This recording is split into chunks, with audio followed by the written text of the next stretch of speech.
Assalamualaikum warahmatullahi wabarakatuh. Kita lanjutkan materi terakhir kita di statistik bisnis 2 ini. Jadi bab terakhir ini dibahas tentang analisis regresi berganda.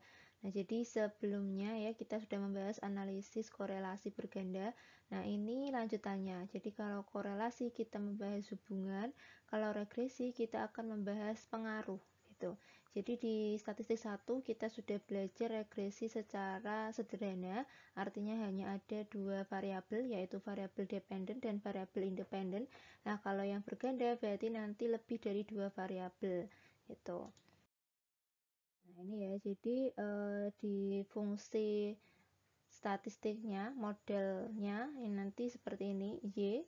Ini dependennya ya sama dengan A konstanta plus B1X1, ini adalah koefisien dari variabel X1, B2 ini adalah koefisien dari variabel yang kedua dan seterusnya. Kemudian langsung ke contoh soal. Di sini sama contohnya dengan di soal analisis korelasi ya. Jadi pengen tahu pengaruh antara gaya kepemimpinan dan budaya kerja terhadap produktivitas tenaga kerja. Nah, ini diambil sampel 20 orang, kemudian pakai kuesioner 10 pertanyaan, alfanya 5%. Nah, untuk menghitung secara manual kita butuh tabel penolongnya. Tabel penolong ini kita butuh kuadrat dari X1, S2, Y2, dan kemudian perkalian dari X1 dengan Y, S2 dengan Y, dan S1 dengan S2. Nah, nanti kita jumlahkan, kita ambil sigmanya ini, ya angka-angka yang terakhir ini ya. Jadi X1 tadi adalah budaya kerja ya, kemudian gaya kepemimpinan, dan Y-nya adalah produktivitas tenaga kerja. Nah, kita butuh untuk mencari nilai statistiknya pada masing-masing komponen tadi ya. Jadi kita cari sigma X1 pangkat 2. Ini tadi kita ambil sigma dari penjumlahan X yang sudah dikuadratkan. Angkanya 32,590. Kemudian kita ambil sigmanya dari jumlah X-nya keseluruhan 798, Y-nya 20. Nah, nanti diperoleh angka 749. Nah, kita perlu mencari sigma dari X12, kemudian sigma X yang kedua kuadrat. Nah, ini semuanya kita cari, ada 8 item. Nah, ini nanti berfungsi untuk kita masukkan ke rumus gitu. Jadi ada sigma S1 S2, dilihatnya dari tadi ya tabel penolongnya. Ini adalah rata-rata S2, ini rata-rata Y, ini rata-rata S2 yang dikuadratkan, X2 kuadrat, X bar kuadrat. Jadi ini 39,7 rata-ratanya, kemudian dikuadratkan. Ini juga hasil dari 77,4 dikuadratkan. Nah, kemudian langkah selanjutnya adalah kita mencari nilai konstanta dari variabel X1. Jadi B1 ini adalah koefisien regresi untuk variabel X1. Jadi kita caranya untuk mencari nilai konstanta, rumusnya adalah seperti ini. Sigma dari X2 pangkat 2 dikali sigma perkalian X1 dengan J dikurangi perkalian dari X1 dan S2, kemudian dikali dari S2 dikali Y-nya dibagi dengan jumlah sigma X2, jumlah X2. Nah, ini yang sudah dicari tadi ya. Jadi bukan lagi yang di tabel, tapi rumus tadi yang ada 8 item tadi yang kita masukkan. Jadi ini adalah angka-angka dari yang sudah kita hitung dari rumus tadi. Nah, ini diperoleh B1-nya 0,1038. Kemudian kita cari juga untuk konstanta X2-nya atau B2-nya.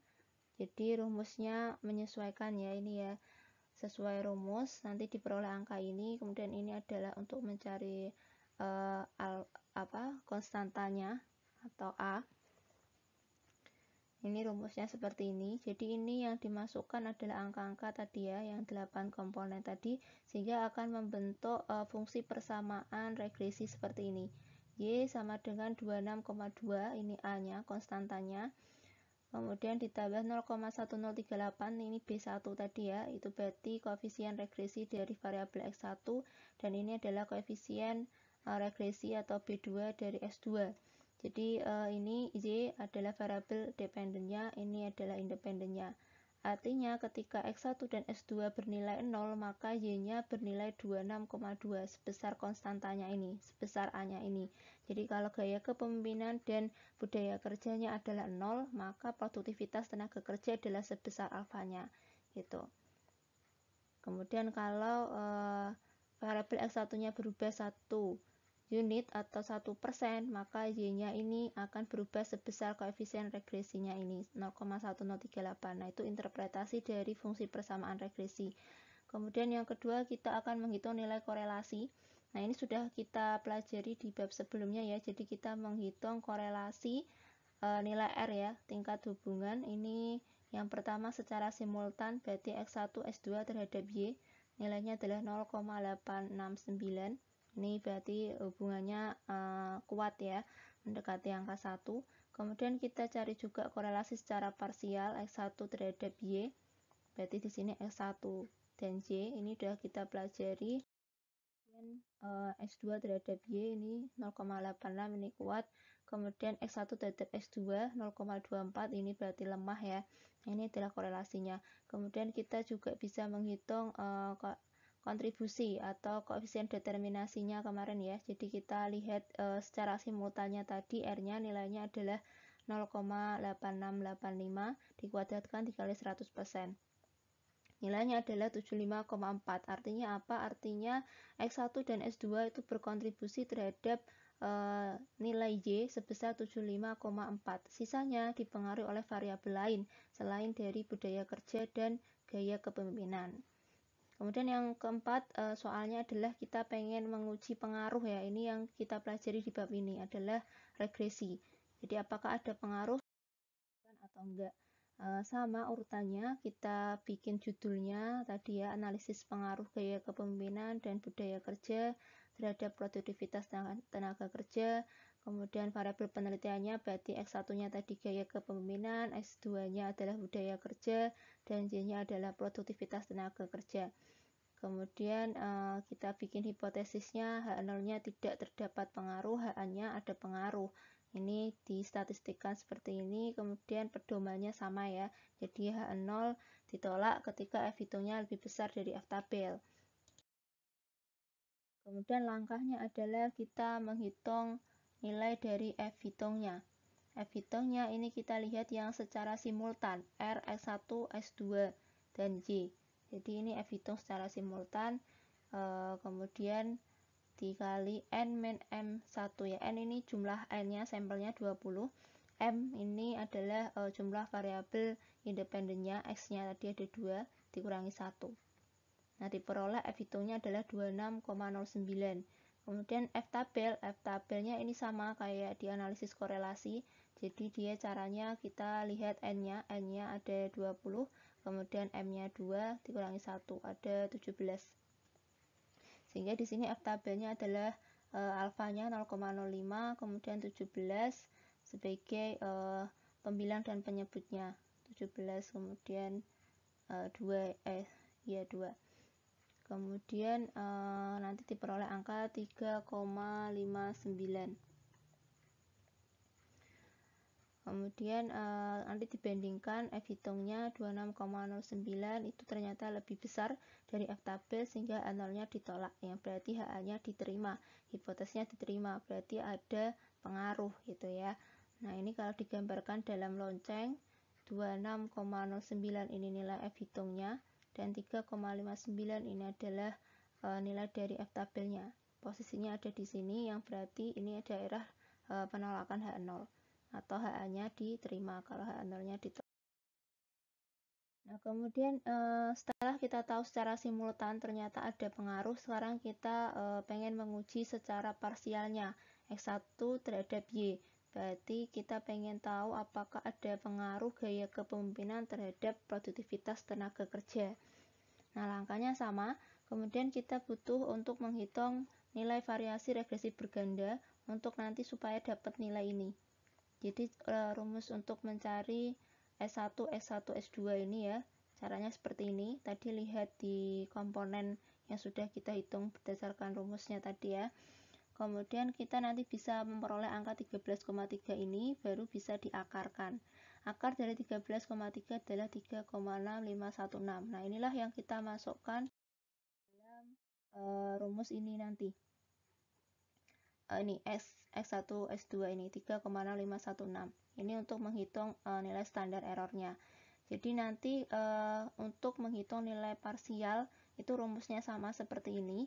Jadi nanti yang membedakan untuk tugasnya kan kalian menghitung untuk yang pengaruh S2 terhadap Y ya. Jadi yang berubah ini nanti nilai ini sigma X1 berubah menjadi sigma S2 dan ini bukan X bar 1 tapi X bar yang kedua itu yang lainnya masih sama.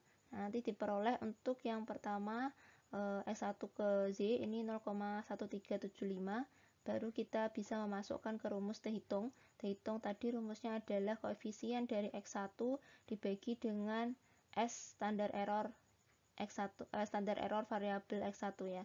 Sehingga 0,1038 ini di B1 ya, koefisien regresi X1 tadi di depan. Kemudian dibagi nilainya ini diperoleh angka T hitungnya 0,7754. Setelah itu kita bandingkan dengan nilai T tabel. T tabelnya karena ini adalah dua sisi ya, jadi hipotesis berbunyi ada pengaruh gitu kan, sehingga kalau pengaruh berarti itu adalah dua sisi karena kita nggak tahu ya itu sisinya ke kanan atau ke kiri, sehingga kalau bunyinya ada pengaruh ada hubungan itu adalah uji dua arah, sehingga alfanya dibagi dua itu untuk mencari nilai T hitungnya T tabelnya, sehingga alfanya yang tadi 5% dibagi 2 menjadi 0,025. Kemudian N-2, N-nya 20 dikurangi 2, berarti 18. Sehingga nanti kita lihat di tabel T itu angka 18 dan alfanya 0,025 ini. Diperolehlah nanti 2,101. Sehingga kaidah pengujiannya angka dari T hitungnya ini lebih kecil dari nilai T tabelnya, sehingga H0-nya diterima, artinya HA-nya ditolak, berarti tidak ada pengaruh. Nah, kalau digambarkan seperti ini, karena dua arah ya. Nah, 0,7554 tadi nilai T hitungnya ada di daerah penerimaan H0, yang berarti dia menolak HA, menolak hipotesis yang dibuat, berarti dia tidak ada pengaruh. Tuh. Adalah kalian coba hitung pengaruh secara parsial ya, apakah ada pengaruh secara parsial antara X1 terhadap Y, X2 terhadap Y. Oke, sekian, terima kasih.